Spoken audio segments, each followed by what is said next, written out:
महीने की नवमी तिथि। कौन सी तिथि? नवमी।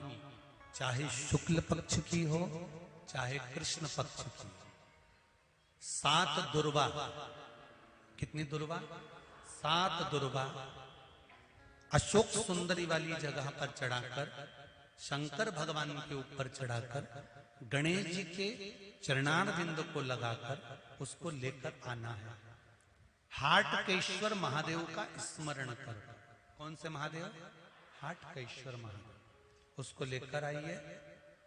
उदर में, पेट में रोग हो, बीमारी हो, बहुत ज्यादा तकलीफ हो रही हो, शरीर के अंतर्गत एसिडिटी रहती हो या पेट के अंतर्गत कोई ना कोई बीमारी बनी ही रहती हो, उसको भादो के महीने में, कौन से महीने में? भादो के महीने में किसी भी दिन सुबह के समय जब आप वो दुर्वा लेकर आए, 5 दिन, 6 दिन, 7 दिन में एक एक कर कर खाली पेट उसको चबा चबा कर खा लो और पानी पी लीजिए। करना पड़ेगा श्रावण महीने में, खाना पड़ेगी भादो में। चतुर्मास में चारों महीनों का बड़ा बड़ा महत्व है। कभी आपको एक स्मरण रहा हो कि जिस नारी के, स्त्री के रजोधर्म से जुड़ी हुई या पुरुष वर्ग में भी कहीं ना कहीं किसी ना किसी रूप में इस उदर से लेकर एड़ी तक के बीच में जो भी तकलीफें होती हैं उससे जुड़े हुए के लिए भी सावन के महीने में एक प्रयोग आता है। उसको कर लेने से संपूर्ण जीवन समय में ये नाभि कोश से लेकर एड़ी तक के बीच में कभी तकलीफ हो ही नहीं। और वो जल शंकर भगवान को शूलपाणेश्वर महादेव के नाम से चढ़ाया गया। कौन से महादेव के नाम से? शूलपाणेश्वर महादेव। शूलपाणेश्वर उसका भी स्थान है कि वो जल कहां चढ़ता है। तो पहले तो नवमी तिथि का दुर्वा प्रयोग भगवान शंकर को समर्पित करते हुए, अशोक सुंदरी वाली जगह पर समर्पित करते हुए श्री गणेश जी महाराज को कहकर,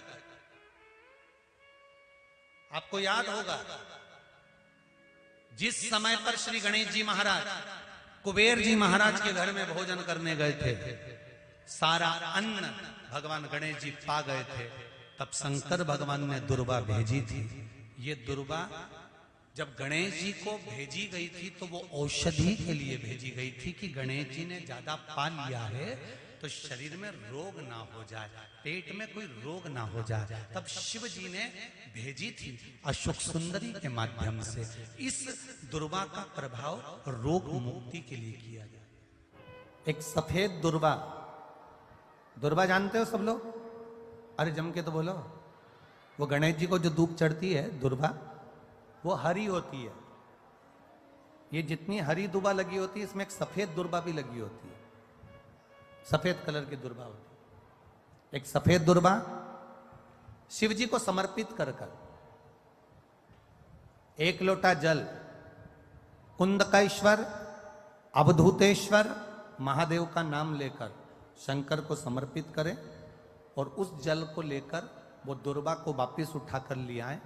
जिसके डायलिसिस चल रहे हो या जिसका किडनी लीवर बेकार हो रहा हो, वो जल जो शिवजी पे चढ़ा हुआ है दुर्वा वाला, वो जल उसको दें। वो दुर्वा फिर वापिस पानी में गला दें और उसका पानी उस डायलिसिस वाले को, ज़्यादा मात्रा में पानी नहीं देना, केवल ये समझ लो कि एक छोटी चम्मच होती है तो छोटी चम्मच से आधा चम्मच पानी भी अगर आपने उसको दिया और उसके 1 हफ्ते में अगर 2 भी डायलिसिस चल रहे हैं और कुंदकेश्वर अवधूतेश्वर महादेव का नाम लेकर अगर आप समर्पित कर रहे हो और वो जल उसको दे रहे हो तो ये निश्चित है कि 4-5 हफ्ते में उसके डायलिसिस धीरे धीरे कम होना चालू हो जाएंगे और उसको लाभ मिलना प्रारंभ हो, उसको लाभ मिलना प्रारंभ हो। पर करना कब है इसको? कब कर सकते हैं? तो शिव महापुराण की कथा में वर्णन आया है, सावन का जो शाम तक रात्रि तक तुम्हारी जब मर्जी पड़ जाए तब देवाधिदेव महादेव को वो दुर्वा समर्पित कर कर उस जल को लाकर उस जीव को अवश्य प्रदान, उसको अवश्य दो। अपने घर से जल लेकर जब जाओगे तो घर का वास्तु दोष, घर का पितृ दोष और घर का काल सर्प दोष तीनों उस लोटे के माध्यम से जाएगा और शिव को समर्पित करेगा।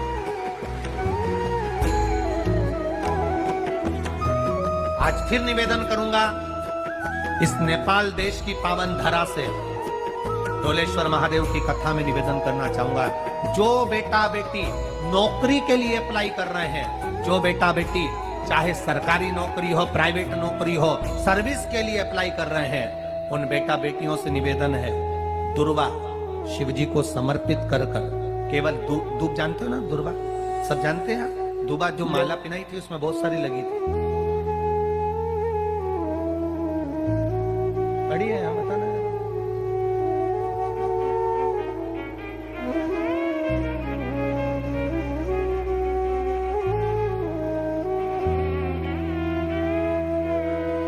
दुर्वा जो बेटा बेटी सर्विस के लिए अप्लाई कर रहे हैं, तुम मेहनत करो, पढ़ाई करो, खूब पढ़ो, खूब तैयारी करो, अच्छे से तैयारी करो, जितनी मेहनत तुमने पूर्व में करी उससे दुगनी मेहनत तुम करो उस नौकरी को पाने के लिए। और साथ में जब एग्जाम के लिए जाओ, कहीं इंटरव्यू देने के लिए जाओ, दुर्वा शिव जी को, इस दुर्वा का जो डंडी का मुख है ये अशोक सुंदरी वाली जगह, फिर समझ लीजिए जैसे ये शिवलिंग, ये गोल जलाधारी, यहाँ से पानी नीचे गिरता है, बीच में अशोक सुंदरी का स्थान होता है, तो ये जो दुर्वा हम चढ़ाएंगे तो इसका डंडी का मुख शिवलिंग के ऊपर चढ़ाएंगे तो ये शिवलिंग पर डंडी की जो भाग है वो अशोक सुंदरी की ओर हो गया और ये भाग इस ओर हो गया। शिव जी को समर्पित कर कर पहले दुर्वा चढ़ाएंगे, उसके बाद में देवाधिदेव महादेव को एक लोटा जल जो तुम घर से लेकर गए हो वो समर्पित करो। 3 महीना लगातार अपनी पढ़ाई की मेहनत करो, अपने इंटरव्यू की मेहनत करो और खूब अच्छा पढ़कर साथ में एक लोटा जल और दुर्वा शिव जी को भले 10 दुर्वा की जगह केवल एक दुर्वा चढ़ाओ, चढ़ाकर जल चढ़ाना, 3 महीने तक लगातार बाबा से प्रार्थना करना। विश्वास कहता है अगला पत्र तुम्हारा व्यासपीठ पर होगा, नौकरी निश्चित। आप करो मेहनत, कर्म करने में पीछे मत हटना, पढ़ने में पीछे मत हटना, विद्या अध्ययन करने में पीछे मत हटना, अच्छी एजुकेशन पाने में पीछे मत हटना, पहले मेहनत अपनी करो। पूर्व में जो इंटरव्यू दिए हैं उसमें जितनी कमी रह गई अगली कमी को पूर्ण करने के लिए अच्छी मेहनत करो, खूब पढ़ो, खूब अच्छे से विद्या अध्ययन करो और फिर बाबा पर समर्पित होकर, बाबा पर विश्वास कर कर जाना, भरोसा पूरा कर कर जाना।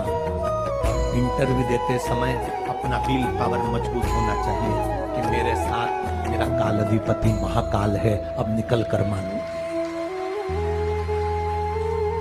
हम दुकान खोलते हैं, कपड़े की दुकान खोल रहे हैं, किराने की दुकान खोल रहे हैं, लोहे की दुकान खोल रहे हैं, भंगार की दुकान खोल रहे हैं, किराना की दुकान खोल रहा है, पान की दुकान खोल रहा है। हम दुकान खोलते हैं पर दुकान खोलने से पहले तुम्हारे 2 मन हो जाते हैं, चलेगी कि नहीं चलेगी, खोल तो लूंगी, चलेगी कि नहीं चलेगी। जिस दिन तुम दुकान खोलो 1 महीने पहले, 2 महीने पहले, 3 महीने पहले बाबा को दुर्वा चढ़ाकर एक लोटा जल चढ़ाकर नियम बनाकर जाना, 3 महीने बाद मैं दुकान खोल रही हूँ, 2 महीने बाद मैं दुकान खोल रही हूँ और मेरा विश्वास कहता है दुकान चलेगी। जिस दिन तुमने विचार कर लिया कि दुकान चलेगी कि नहीं चलेगी तो वो नहीं चलेगी। जिस दिन तुमने विचार कर लिया कि दुकान खोल रही हूँ, मेहनत करूंगी, दिल से करूंगी, भले मेरे पास ज्यादा माल नहीं है, जितना माल खरीद के लाऊंगी उतना बेच कर बताऊंगी क्योंकि मेरे साथ काल अधिपति महाकाल है, तो वो चलेगी। विश्वास दृढ़ करो, भरोसा पक्का करो। जिस दिन तुम्हारा विश्वास दृढ़ हो गया उस दिन तुम विजय हो गए, उस दिन तुम आनंदता में हो गए। बच्चों का विल पावर कमजोर हो रहा है, दोस्त कह देते हैं सीए की पढ़ाई बहुत कठिन है, इंजीनियरिंग की पढ़ाई बहुत कठिन है, डॉक्टर की पढ़ाई बहुत कठिन है। साथ वाले ऐसे मत ढूंढना जो तुम्हारा विल पावर कमजोर कर दे। ये वाली फैक्ट्री खोलेंगे तो हो सकता है नुकसान हो जाए, इसलिए ये फैक्ट्री खोलने का मन नहीं हो रहा है। फैक्ट्री का सेटअप जम गया, सब कुछ जम गया और मालूम पड़े, विचार करा कौन चलाएगा, कैसे होगा, कैसे चलेगी, तो वो फैक्ट्री कभी नहीं चलेगी। तुमने सोच लिया कि अपने क्षेत्र में नहीं है, मेहनत करूंगा, 4 चांद लगाऊंगा, कहीं पर भी जाऊंगा, पर जीत कर बताऊंगा, तो वो फैक्ट्री भी भग दौड़ेगी। निश्चितता है आपका विल पावर कमजोर नहीं होना चाहिए। आप कैसे कमजोर हो जाओ? शंकर भगवान का भक्त कभी कमजोर नहीं पड़ता, शिव का भक्त कभी कमजोर नहीं पड़ता। आप उतनी मेहनत पूर्ण करो। जिसके घर में 20 साल संतान नहीं हुई, जिसके घर में 10 साल संतान नहीं हुई, जिसके घर में 17 साल, 18 साल, 25 साल, 30 साल संतान नहीं हुई, डॉक्टरों ने कह दिया था औलाद नहीं होगी। चाहते तो विल पावर मजबूत हो जाता, कमजोर हो गया, विचार कर लिया संतान नहीं होगी, सब दूर दिखाया संतान नहीं होगी, आखिरी में तुमने विश्वास पक्का कर लिया कि टीवी पर कथा सुनी, शिव पुराण में कहा होगा। जब उसको भगवान ने 17 साल में संतान दी है, तो मुझे तो 4 साल शादी के हुए हैं, 5 साल हुए हैं, मेरा बाबा मेरी झोली भरेगा। विल पावर मजबूत हुआ और बाबा ने औलाद दे दी। तुम विश्वास पक्का करो, दड़ी बनाओ, अपने विश्वास को दड़ी बनाओ। जिस दिन तुम्हारा विश्वास दड़ी हो गया, उस दिन तुम्हें कहीं डोलना नहीं पड़ेगा। शंकर तुम्हारे साथ में कदम से कदम मिलाकर चलेगा।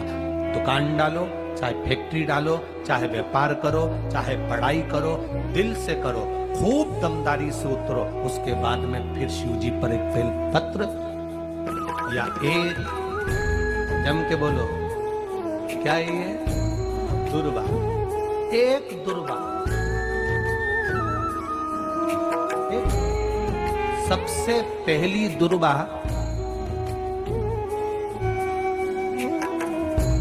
गणेश जी को और सबसे पहली दुर्वा शंकर जी को किसने समर्पित करी? किसने दी? कौन का विल पावर कमजोर हो गया था? कौन का विल पावर कमजोर हो गया था? कौन अपने आप को कमजोर समझने लगा था? कौन था जिसके पास सब कुछ था और उसके बाद भी उसका मन उदास हो गया था? वो था कुबेर, धनपति कुबेर, जिसके पास में सत्ता की कमी नहीं थी, बेबहू की कमी नहीं थी, धन की कमी नहीं थी, संपदा की कमी नहीं थी। वो कुबेर जो एक जगह बैठ जाए तो लोगों का कुबेर का भंडार भर दे। वो कुबेर का जब खजाना कम हुआ, भंडारा कम हुआ, अंत में उसकी आंख से जब आंसू बहा, तब कुबेर एक दुर्वा लेकर महादेव के पास पहुंचा और महादेव ने एक दुर्वा लेकर रिद्धि सिद्धि के हाथ गणेश जी के पास पहुंचाया। कुबेर से कहा, तू अपनी मेहनत कर, तूने दुर्वा दी है, ये दुर्वा तुझे वापिस कुबेर अधिपति बनाकर छोड़ेगी। और छोड़ा। एक दुर्वा में वो बल होता है जो उसके विल पावर को मजबूत कर देती, संपदा को मजबूत कर देती, उसकी सत्ता को मजबूत कर देती, उसके बेबहू को मजबूत कर देती।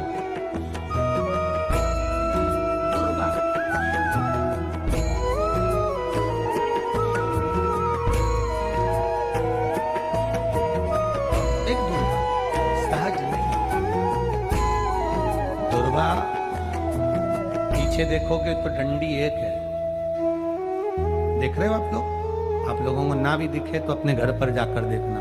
पीछे से देखोगे तो दुर्वा की डंडी एक है, आगे से देखोगे तो उसकी किनारियां 4-5 पत्तियां निकली हुई होती हैं। अर्थात एक रास्ता अगर दुर्वा का बंद होता है तो दूसरे रास्ते को दुर्वा खोल देती है, दूसरा बंद होता है तो तीसरे को खोल देती है, तीसरा बंद होता है तो चौथे को खोल देती है, चौथा बंद होता है तो 5वें को खोल देती है। दुर्वा में वो बल होता है जो महादेव को हम जब अशोक सुंदरी की ओर डंडी का मुख कर कर, पत्तियों का मुख इधर कर कर, शिव को समर्पित कर कर, एक लोटा जल जब बाबा को हम समर्पित करते हैं दिल से, 3 महीना लगातार आनंद के साथ। हाँ, बीच में रजो धर्म आ जाए तो आप लोग उस समय मंदिर में नहीं जाते, नहीं चढ़ाते, उस समय छोड़ दो, पर अपने भावों से बाबा को समर्पित करो। नवयुवक बेटे बेटियां भी शिव जी पर जल चढ़ाओ, करो शंकर का गुणगान।